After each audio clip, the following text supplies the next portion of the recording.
The Death Cure by James Dashner. Chapter 48. The van shot forward. Lawrence's hands gripped tightly on the wheel. Thomas turned and looked out the back windows. But there was nothing. Somehow the person on top of the van was hanging on. Just as Thomas spun back around, a face started creeping down the front windshield, staring at them upside down. It was a woman, her hair whipping in the wind as Lawrence sent the van tearing down the alleyway at breakneck speed.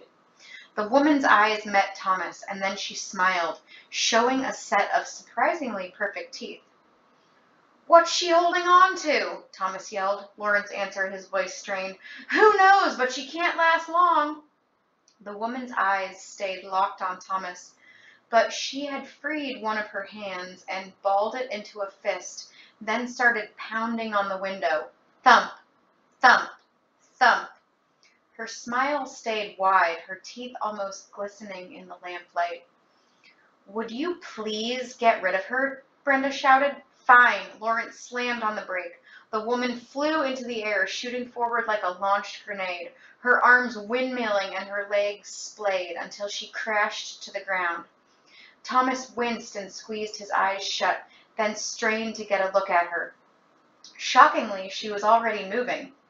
Shakily getting to her feet, she regained her balance, then turned slowly toward them. The headlights from the van were brightly illuminating every inch of her.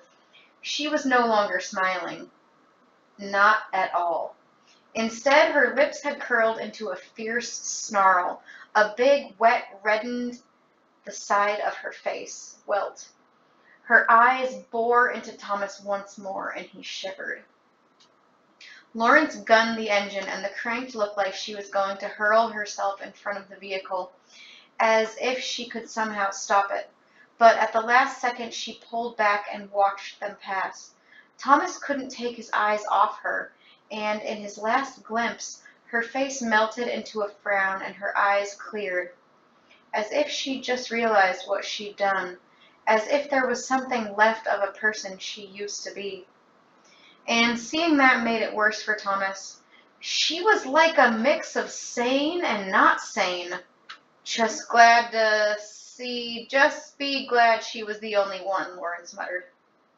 Brenda squeezed Thomas's arm. "It's hard to look at. I know how it felt for you and Minot to see what happened to Newt." Thomas didn't answer, but he put his hand on top of hers. They reached the end of the alley, and Lawrence swerved to the right into a bigger street.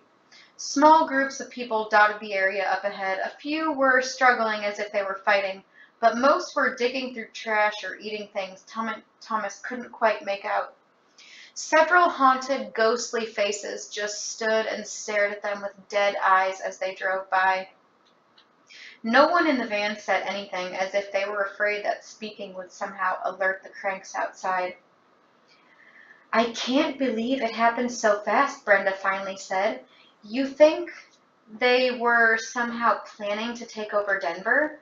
Could they really organize something like that?" "Hard to know," Lawrence replied. "There were signs, locals disappearing, reps from the government disappearing, more and more infecteds being discovered, but it looks like a huge number of them suckers hid out, waiting for the right time to make their move." "Yeah," Brenda said. "It seems like it was a matter of cranks finally outnumbering healthy people. Once the balance tipped, it tipped all the way over." "Who cares how it happened?" Lawrence said. "The only thing that matters is how it is. Look around us. This place is a nightmare now." He slowed down to make a tight turn into the long alley. "Almost here. We need to be more careful now." He turned off the headlights, then picked up speed again.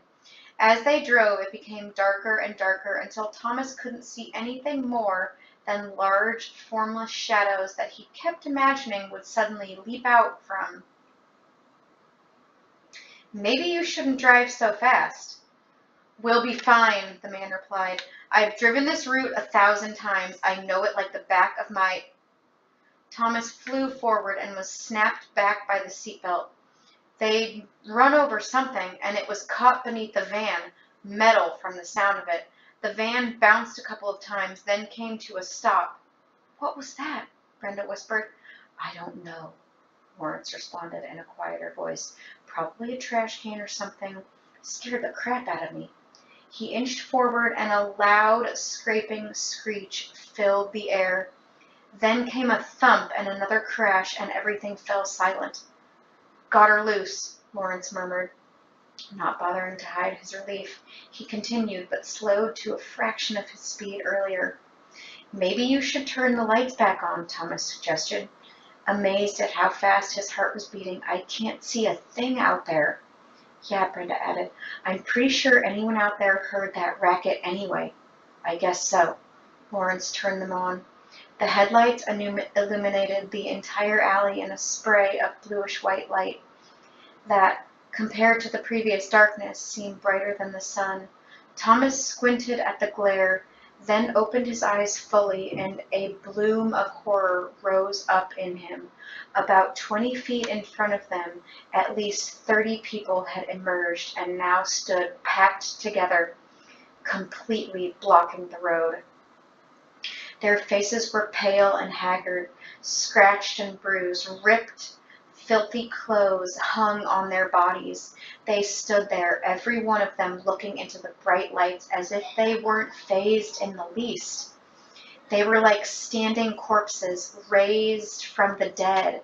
Thomas shivered from the chill that iced his body. The crowd started to part. They moved in sync, and a large space cleared in the middle as they backed to the sides of the alley. Then one of them waved an arm, gesturing that the van should go ahead and drive past. These are some awfully polite cranks, Lawrence whispered.